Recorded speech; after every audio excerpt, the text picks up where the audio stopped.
प्राप्तीसाठी घड्याळाच्या काट्यांना हरवावं, ध्येय प्राप्तीसाठी घड्याळाच्या काट्यांना हरवावं. 100दा चुकला तरी जिद्दीने उठावं, 100दा चुकला तरी जिद्दीने उठावं. चुकांचे आत्मचिंतन करून पुन्हा कौशल्य दाखवावं. अडथळे येतील हजार परंतु मागे न सरावं, अडथळे येतील हजार परंतु मागे न सरावं. त्यांना पार करून एक आदर्श उदाहरण सादर करावं, त्यांना पार करून एक आदर्श उदाहरण सादर करावं.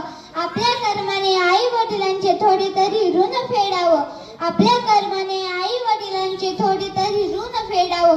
असं एक तरी स्वप्न प्रत्येक माणसानं बघावं, असं एक तरी स्वप्न प्रत्येक माणसानं बघावं. सूर्याप्रमाणे तेजस्वी दिसणारे व्यासपीठ, चंद्राप्रमाणे शीतल छाया देणारे गुंजन आणि चांदण्याप्रमाणे चमकणारे माझ्या विद्यार्थी मित्रांनो, आज मला या व्यासपीठावर माझे स्वप्न या अत्यंत जिव्हाळ्याच्या आणि प्रेरणादायी या विषयावर बोलण्याची संधी मिळाली. याबद्दल मी स्वतःला खूप भाग्यवान समजते. मित्रांनो, प्रत्येक व्यक्तीच्या आयुष्यात काहीतरी बनायचे स्वप्न असते.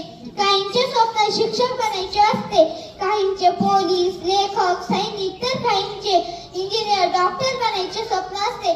पण हे स्वप्न पूर्ण करण्यासाठी प्रचंड मेहनत करावी लागेल. पुस्तकांना आपला मित्र बनवायला लागेल, दिवस रात्र आपल्याला अभ्यास करावा लागेल, तरच आपण आपले स्वप्न पूर्ण करू शकू.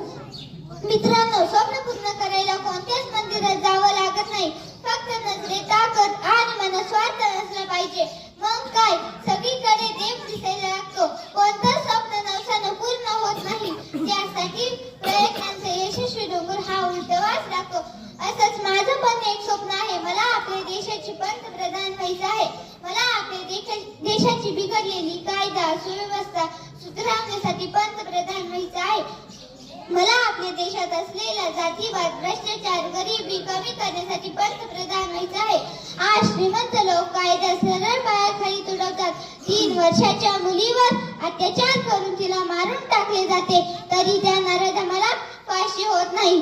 आज आपल्या देशाला स्वातंत्र्य मिळून 75 वर्ष पूर्ण झाली. देश चंद्रावर, मंगळावर गेला, अजून देशातला जातीवाद, भ्रष्टाचार, गरिबी कमी झाली नाही. मला हे सर्व थांबवण्यासाठी मला आपल्या देशाचे पंतप्रधान व्हायचं आहे. मला माझे स्वप्न पूर्ण करण्यासाठी तुम्ही सर्वांनी मला आशीर्वाद द्यावे. शेवटी एवढं सांगू इच्छिते की स्वप्न पाहिलं कधीही लाज नका, कधीही घाबरू नका.